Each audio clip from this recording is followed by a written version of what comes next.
Jésus le Christ, lumière intérieure, ne laisse pas mes ténèbres me parler. Jésus le Christ, lumière intérieure, donne-moi d'accueillir ton amour.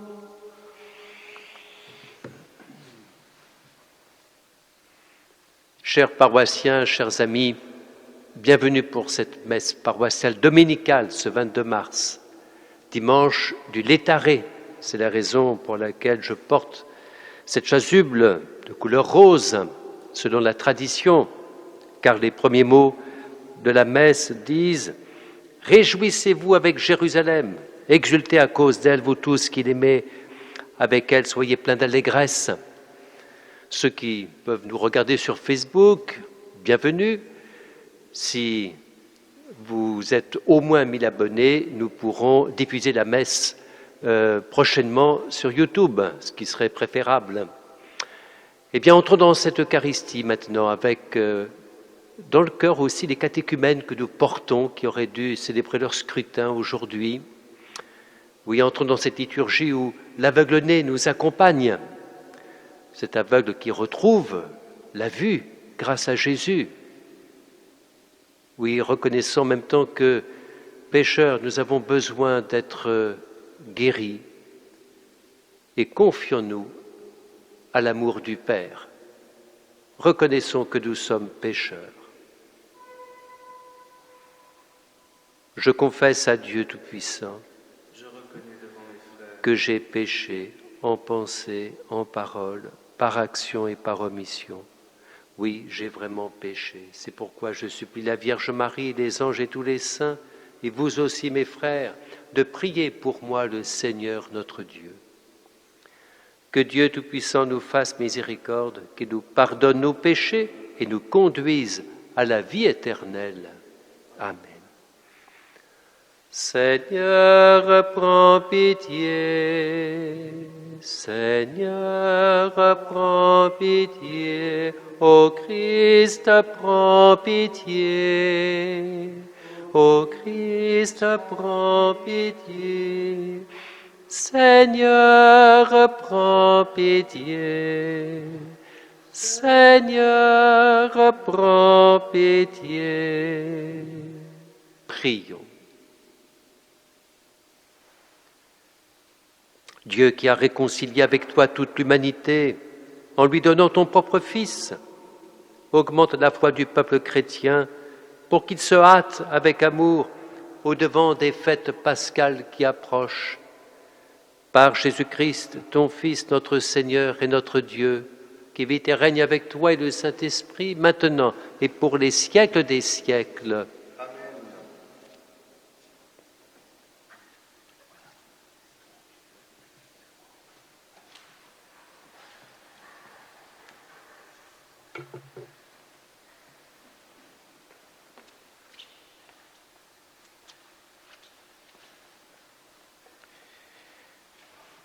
Lecture du premier livre de Samuel. En ces jours-là, le Seigneur dit à Samuel, « Prends une corne que tu rempliras d'huile et pars. Je t'envoie auprès de Jessé de Bethléem, car j'ai vu parmi ses fils mon roi. » Lorsqu'ils arrivèrent et que Samuel aperçut Eliab, il se dit, « Sûrement, c'est lui le Messie. Lui qui recevra l'onction du Seigneur. » Mais le Seigneur dit à Samuel, « Ne considère pas son apparence ni sa haute taille, car je l'ai écarté. Dieu ne regarde pas comme les hommes regardent l'apparence, mais le Seigneur regarde le cœur. » Jessé présenta ainsi à Samuel ses 7 fils, et Samuel lui dit, « Le Seigneur n'a choisi aucun de ceux-là. » Alors Samuel dit à Jessé, « N'as-tu pas d'autres garçons ?» Jessé répondit, « Il reste encore le plus jeune, il est en train de garder le troupeau. » Alors Samuel dit à Jessé, « Envoie-le chercher, nous ne mettrons pas à table, tant qu'il ne sera pas arrivé.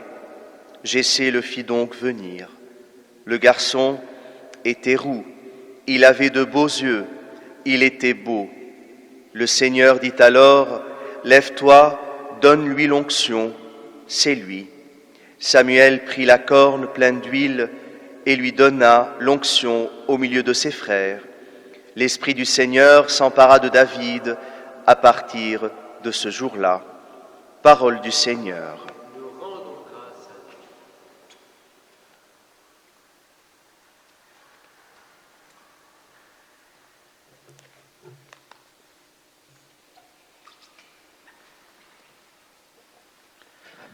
Le Seigneur est mon berger, rien ne saurait me manquer. Le Seigneur est mon berger, rien ne saurait me manquer. Le Seigneur est mon berger, je ne manque de rien. Sur des prés d'herbes fraîches, il me fait reposer. Le Seigneur est mon berger, rien ne saurait me manquer. Il me mène vers les eaux tranquilles et me fait revivre. Il me conduit par le juste chemin pour l'honneur de son nom.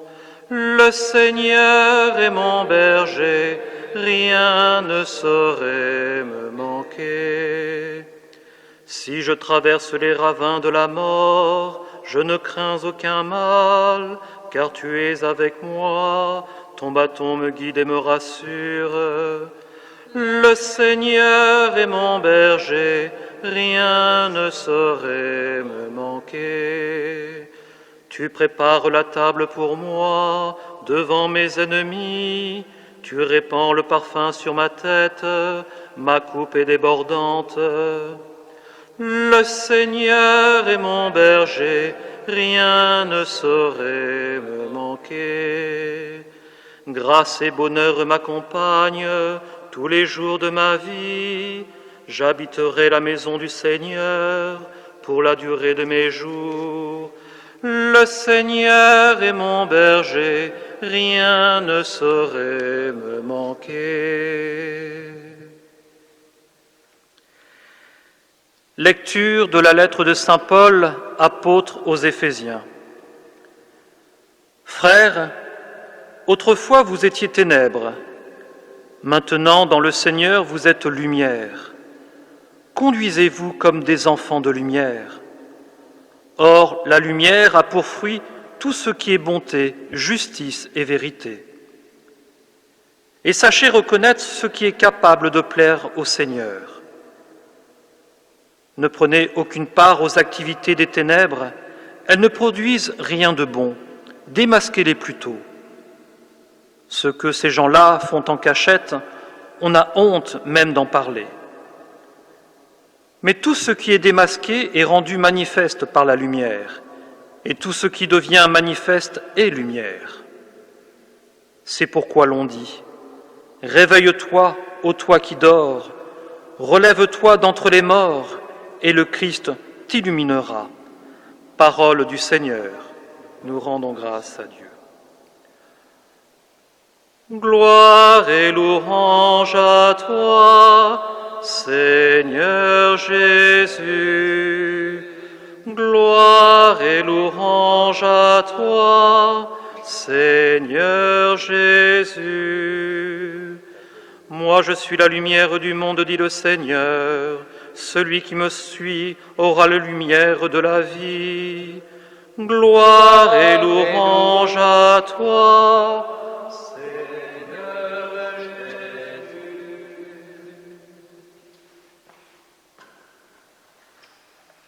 Le Seigneur soit avec vous. Évangile de Jésus-Christ selon saint Jean.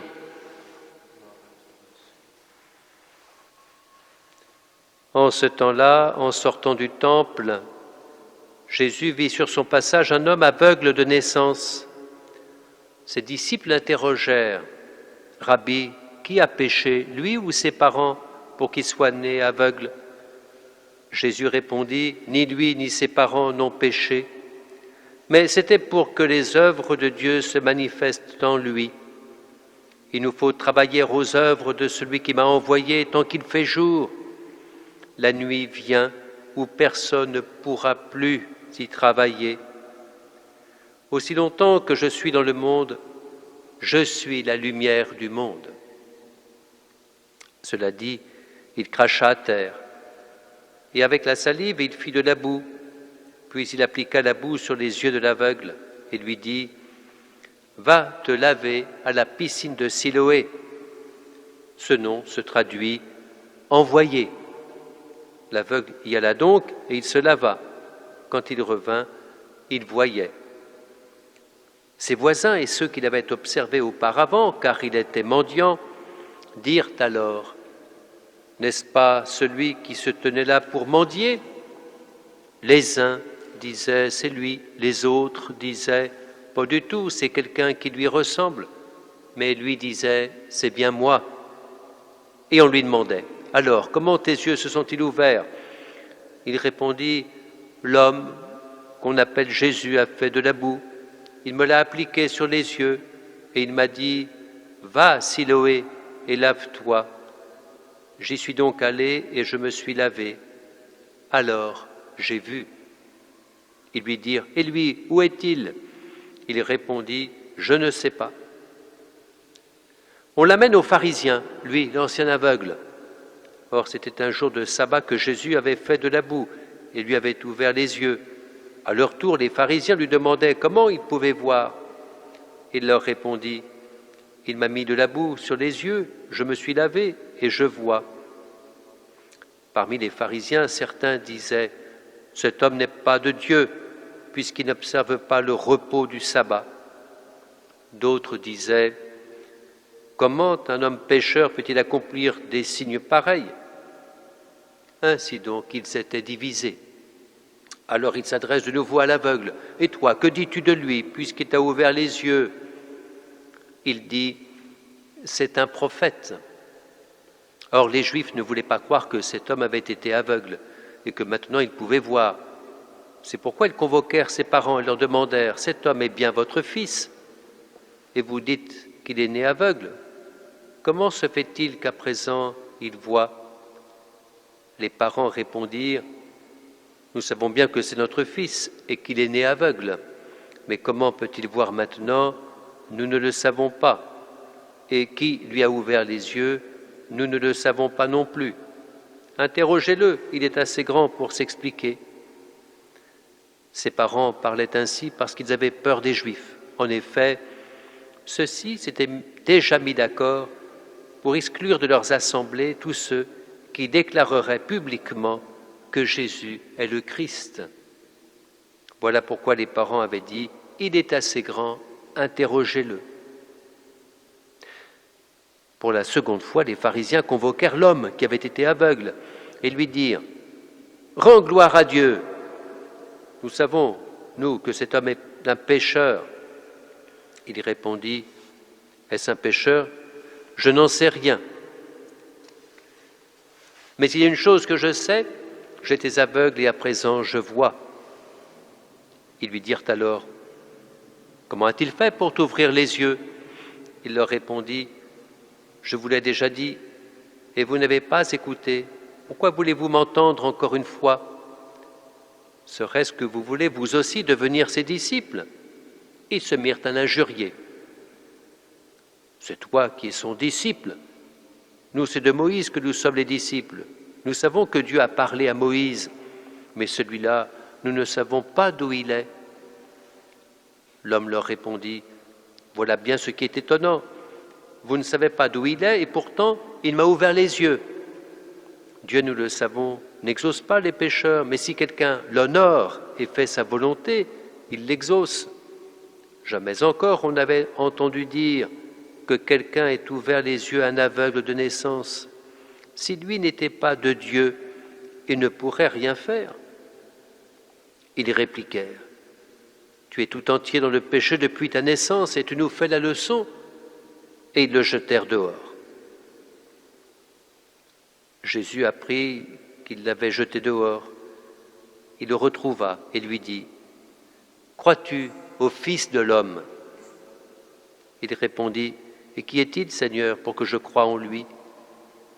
Jésus lui dit, tu le vois, et c'est lui qui te parle. Il dit, je crois, Seigneur, et il se prosterna devant lui. Jésus dit alors, je suis venu en ce monde pour rendre un jugement, que ceux qui ne voient pas puissent voir, et que ceux qui voient deviennent aveugles.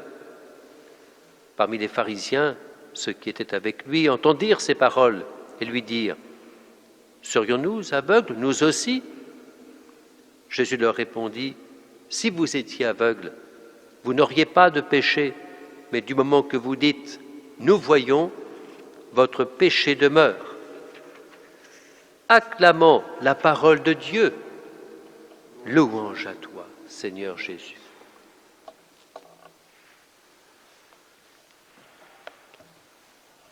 Évangile éminemment catéchuménal, puisqu'il dévoile le cœur profond des hommes, de manière qu'avec les yeux du cœur, avec les yeux de la foi, ils puissent voir et donc croire. Ceci à travers deux images si fortes dans l'évangile de Saint Jean. La lumière, cette lumière déjà énoncée dans le récit de la création, au premier jour que la lumière soit, et puis aussi dans le prologue de Saint Jean. La lumière vient en ce monde, c'est le Christ. Et cette lumière, elle est chantée par Saint Paul dans la lettre aux Éphésiens. Maintenant, dans le Seigneur, vous êtes lumière. Conduisez-vous comme des enfants de lumière. Il s'agit de voir, puisque nous sommes vus par Dieu lui-même, regardés avec amour, et qu'à notre tour nous puissions voir. Et puis la deuxième image, c'est celle de l'eau. Cette eau de Siloé qui est si symbolique, puisque la piscine porte le nom d'envoyé. D'envoyé, c'est le Messie à venir, et l'eau de Siloé est évidemment une eau messianique. Elle annonce ces temps qui viennent promis par Dieu à travers les prophètes, à travers ce mystérieux Messie. Jésus couvre les yeux de l'aveugle, comme si, dans le fond, il s'agissait qu'il ne voit plus, comme s'il voyait auparavant. Jésus veut manifester par là que ceux qui ont les dispositions pour croire voient, au contraire de ceux qui sont aveugles et qui prétendent qu'ils voient. C'est le cas des pharisiens mal disposés envers Jésus et à qui Jésus dit « Du moment que vous dites « nous voyons », votre péché demeure ». Ainsi, ces deux images, ces deux instruments, la lumière et puis l'eau, manifestent que Jésus lui-même est la lumière du monde, que nous sommes invités à le rencontrer, mais aussi à nous laisser purifier par cette eau qui nous dit le baptême. Et là, évidemment, nous pensons aux catéchumènes qui se préparent, que nous portons dans notre prière, qui ne seront pas baptisés la nuit de Pâques, plutôt vers la vigile de Pentecôte, mais nous pensons à eux parce qu'ils nous rappellent notre propre baptême. Nous allons à la source. Eh bien, mes amis, dans ces temps de confinement, dans ces temps d'épidémie, il nous faut nous aussi aller à la source, à cette lumière qui nous désenferme en quelque sorte de nos égoïsmes et qui nous permettent d'être attentifs à Dieu en étant attentifs aux autres, car il s'agit de voir avec les yeux du cœur, que le Seigneur nous donne cette grâce pendant ces temps difficiles, que notre vue augmente, voilà, que nous soyons plus voyants, car comme l'Évangile le montre, voir, c'est croire. Et si nous voulons croire en Dieu, alors il faut que nous demandions que nous voyions davantage, et donc que nous ouvrions notre cœur davantage. Amen.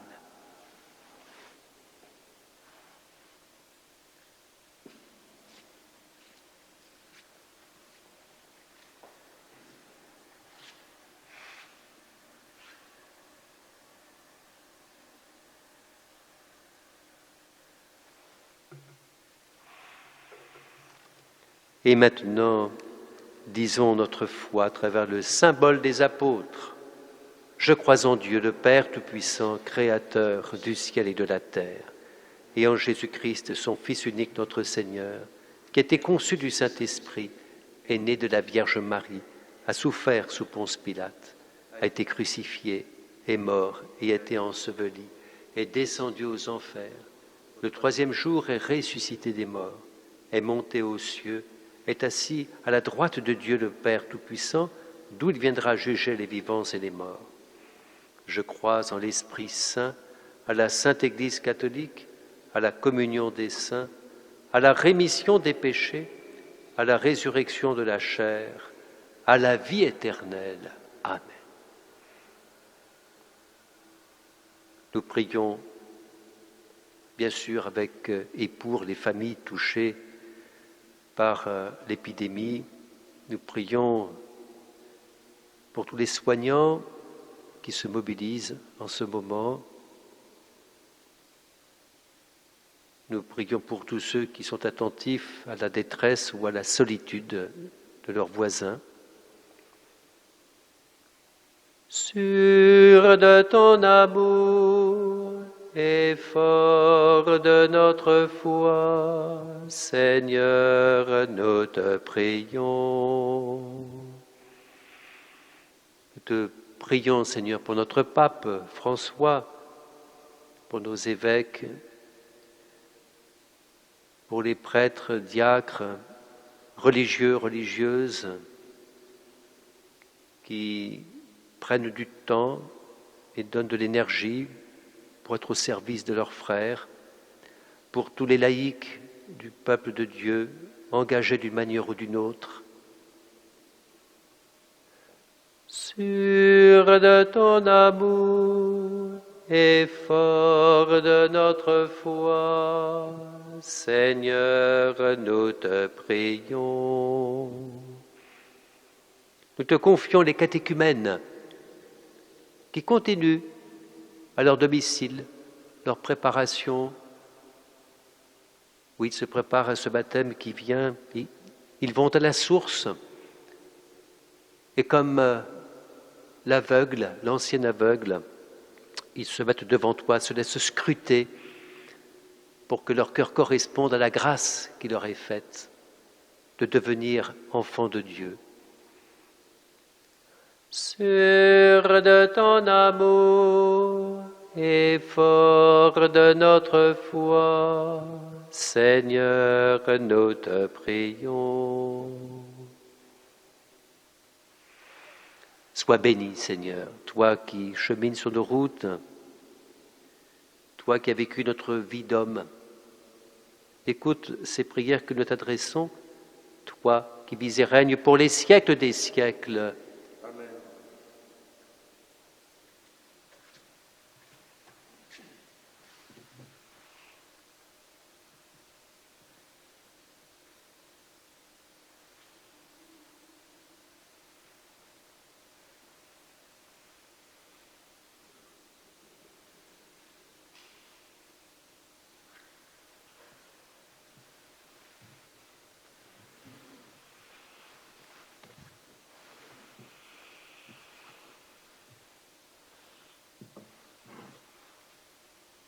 Tu es béni, Dieu de l'univers, toi qui nous donnes ce pain, fruit de la terre, du travail des hommes, nous te le présentons, il deviendra le pain de la vie.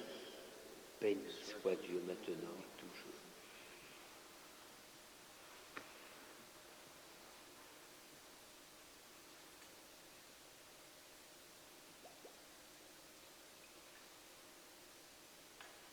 Comme cette eau se mêle au vin pour le sacrement de l'Alliance, puissions-nous être unis à la divinité de celui qui a pris notre humanité.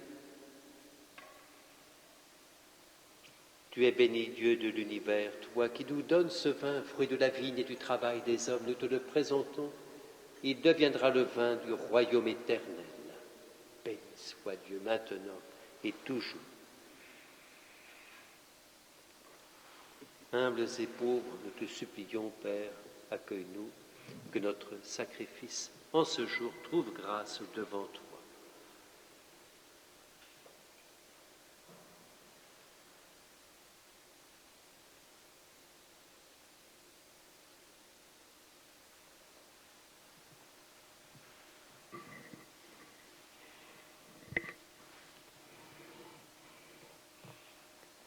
Prions ensemble au moment d'offrir le sacrifice de toute l'Église pour la gloire de Dieu et le salut du monde.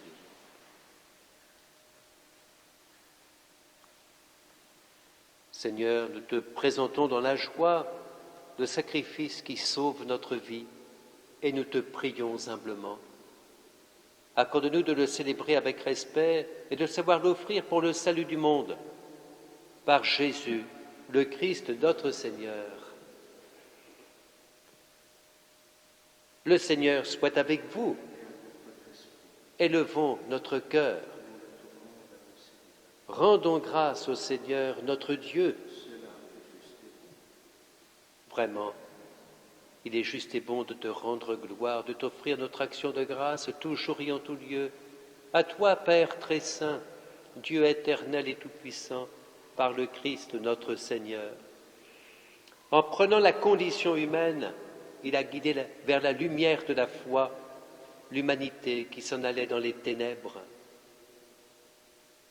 Par le bain qui fait renaître, il a donné aux hommes nés dans le péché de devenir vraiment fils de Dieu. Voilà pourquoi le ciel et la terre t'adorent. Ils te chantent leur hymne toujours nouvelle et nous-mêmes, unissant notre voix à celle des anges, nous t'acclamons. Saint, Saint, Saint, le Seigneur, Dieu de l'univers, le ciel et la terre sont remplis de ta gloire. Hosanna au plus haut des cieux. Béni soit celui qui vient au nom du Seigneur. Hosanna au plus haut des cieux. Toi qui es vraiment saint, toi qui es la source de toute sainteté, nous voici rassemblés devant toi. Et dans la communion de toute l'Église, en ce premier jour de la semaine, nous célébrons le jour où le Christ est ressuscité d'entre les morts. Par lui que tu as élevé à ta droite, Dieu notre Père, nous te prions. Sanctifie ces offrandes en répandant sur elles ton esprit, qu'elles deviennent pour nous le corps et le sang de Jésus, le Christ, notre Seigneur. Au moment d'être livré et d'entrer librement dans sa passion, il prit le pain, il rendit grâce, il le rompit et le donna à ses disciples en disant « Prenez et mangez-en tous, ceci est mon corps livré pour vous. »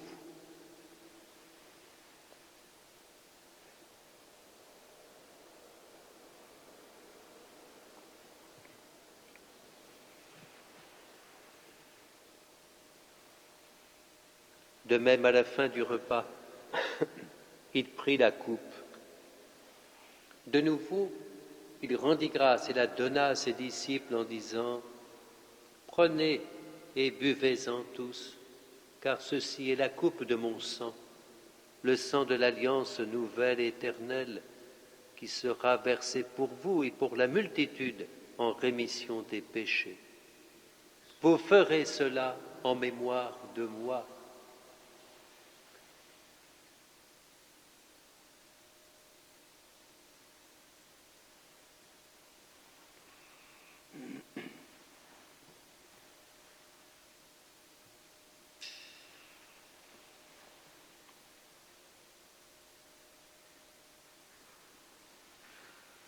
Il est grand le mystère de la foi.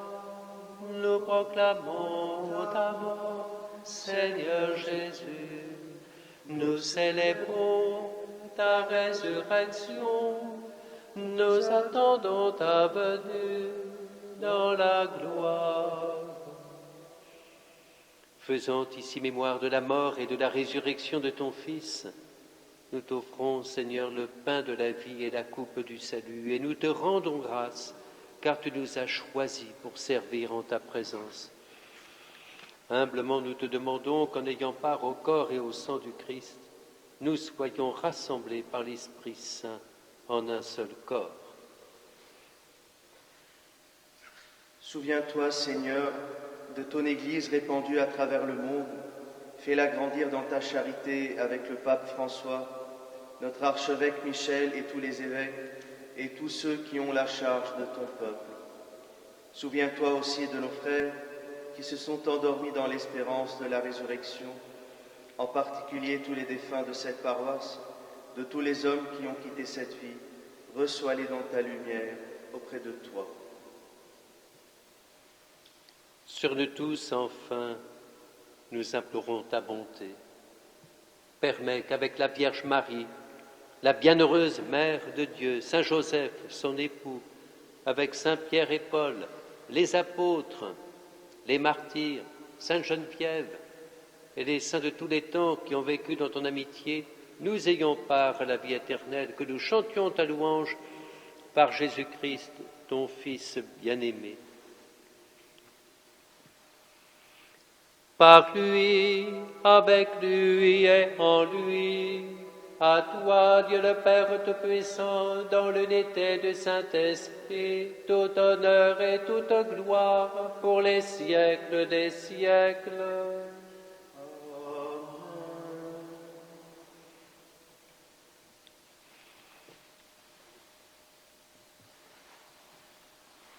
Unis dans le même esprit, unis à tous les chrétiens, nos frères dispersés sur cette terre, et en portant toute cette humanité souffrante, ensemble, nous osons dire, Notre Père qui es aux cieux, que ton nom soit sanctifié, que ton règne vienne, que ta volonté soit faite sur la terre comme au ciel. Donne-nous aujourd'hui notre pain de ce jour. Pardonne-nous nos offenses, comme nous pardonnons aussi à ceux qui nous ont offensés. Et ne nous laisse pas entrer en tentation, mais délivre-nous du mal. Amen. Délivre-nous de tout mal, Père. Donne la paix à notre temps. Par ta miséricorde, libère-nous du péché. Rends-nous forts devant les épreuves. En cette vie où nous attendons la bienheureuse espérance et la venue de Jésus-Christ, notre Sauveur, car c'est à toi qu'appartiennent le règne, la puissance et la gloire pour les siècles des siècles. Seigneur Jésus-Christ, tu as dit à tes apôtres, je vous laisse la paix, je vous donne ma paix. Ne regarde pas nos péchés, mais la foi de ton Église. Pour que ta volonté s'accomplisse, donne-lui toujours cette paix. Conduis-la vers l'unité parfaite, toi qui règnes pour les siècles des siècles. Amen. Que la paix du Seigneur soit toujours avec vous. Et avec votre esprit. Que le corps et le sang de Jésus-Christ réunis dans cette coupe nourrissent en nous la vie éternelle.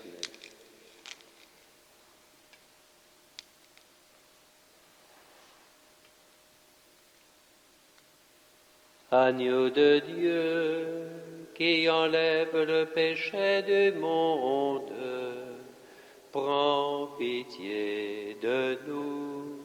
Agneau de Dieu, qui enlève le péché du monde, prends pitié de nous. Agneau de Dieu, qui enlève le péché du monde, donne-nous la paix.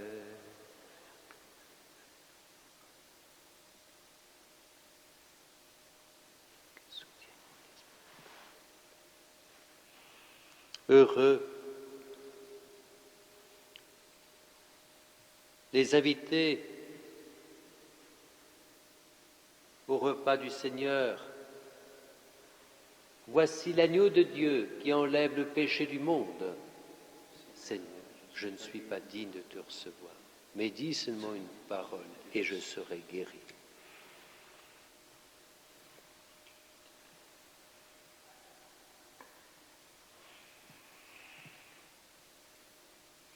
Que le corps et le sang de Jésus-Christ réunis dans cette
Le Seigneur a mis de la boue sur mes yeux. Je me suis lavé, maintenant je vois et je crois.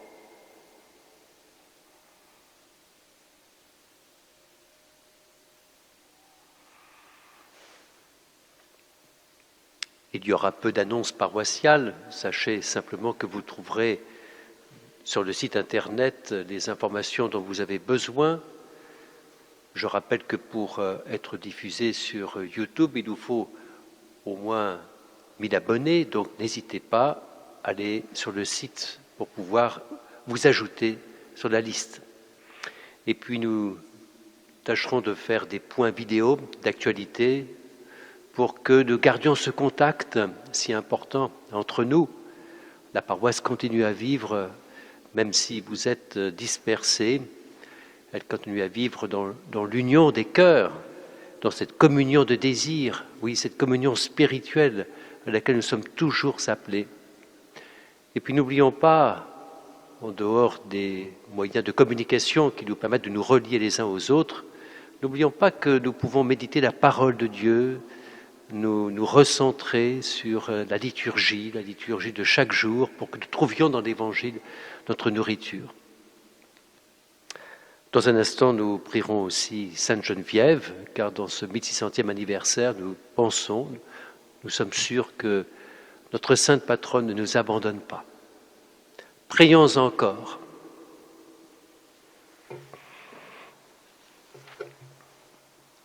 Dieu qui éclaire tout homme venant dans ce monde, illumine nos cœurs par la clarté de ta grâce, afin que toutes nos pensées soient dignes de toi et notre amour de plus en plus sincère par Jésus, le Christ notre Seigneur. Amen. Le Seigneur soit avec vous. Et avec votre esprit. Que Dieu Tout-Puissant vous bénisse, le Père, le Fils et le Saint-Esprit. Amen. Allez dans la paix du Christ. Je vous salue Marie, pleine de grâce. Le Seigneur est avec vous. Vous êtes bénie entre toutes les femmes. Et Jésus, le fruit de vos entrailles, est béni. Sainte Marie, Mère de Dieu, priez pour nous, pauvres pécheurs, maintenant et à l'heure de notre mort. Amen. Sainte Geneviève, écoute favorablement nos prières. En nous tournant vers toi, nous nous souvenons de tous les bienfaits que depuis 16 siècles, tu n'as cessé d'obtenir de Dieu en faveur de ceux qui t'implorent. Aujourd'hui, de nouveau, nous en appelons à ta puissante intercession. Veille sur notre ville capitale, sur notre pays et tous les pays du monde. Conduise à Dieu tous ceux qui le cherchent sans le savoir. Soutiens les hommes et les femmes qui ont la belle mission de gérer les affaires publiques. Transmets-leur la lumière pour éclairer leur conscience. Qu'ils soient de dignes serviteurs du bien commun. Penche-toi sur les hommes et les femmes désabusés par la vie, les malades et les mourants, qui trouvent sur leur chemin aide et secours. Donne-nous ton regard généreux pour nourrir les affamés, protéger les faibles et secourir les exilés. Toi, la femme énergique, qui n'a pas eu peur de t'engager, soutiens les nombreux jeunes et étudiants qui cherchent à bâtir leur vie durablement. Fais grandir en nous l'amour de l'Église dans laquelle tu as consacré ta vie et que tu ne cessas de servir. Que cette année anniversaire dans notre diocèse fasse rayonner dans Paris la joie de l'Évangile. Sainte Geneviève, nous t'en supplions, prie Dieu pour nous, par Jésus le Christ dans l'Esprit. Amen.